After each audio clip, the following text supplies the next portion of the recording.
ሄሎ እንዴት ነሽ? ሰላም ነው? መድኃኒት ስለነበረ አሲናሙ በዛሬ ተሳተኛ ሶሪ እንዴት ነሽ? እግዚአብሔር ይመስገን። ያው እናትና አባት አለ ወንድም አለኝ ባለቤትም አለኝ። እንዴት ነው የምትለው? ከዚህ ሁሉ አዘቅት መውጣበት በምን አይነት ሁኔታ ነው?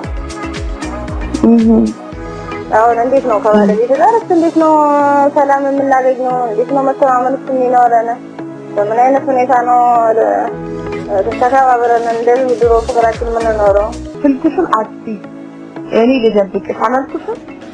ወደ ደብረ ብርሃን ልላክሽ ምንም ነገር አያስፈልግሽም።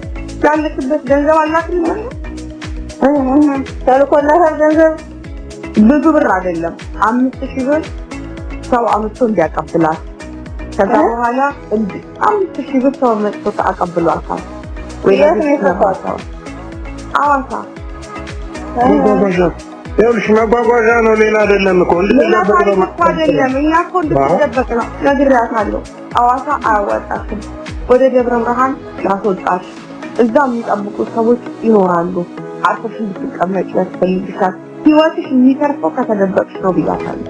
ማታ ደወልኩላት እኔ በዚህ ስልክ ማታ ደወልኩላት ለሊት ውጪ ከአዲስ አበባ በዚህ አቅጣጫ እንጂ ቀደም እንዳልኩሽ ወታደሮቹ ምን የሚቆጣጠሩ ፋኖስ የሚቆጣጠሩት ቀጠና ላይ ሄዳ እንድትቀመጥ ነው። ለደህንነቷ በማሰብ ነው። እንዳትሞት በማሰብ ነው። ደምንም መንገድ አሁን ደግመሽ መቀበል አለመቀበል የራስሽ ጉዳይ ነው። እናትና አባቴ በህይወት አሉ፣ አሁንም አሉ። ወልደውኛል፣ አሳድገውኛል። እውነታው ምንድነው? ለትወና ብለው ወስደው ነው ይሄን ነገር ያሰሩ። ስለዚህ ሙሉ ነገሩ ትወና ነው የተሰራው እንጂ ሙሉ እናት አባት አለኝ፣ ወንድም አለኝ፣ አክስት አጎት አለኝ። ቤተሰቦቼ በእንደዚህ አይነት ሁኔታ ነው የሚኖሩት።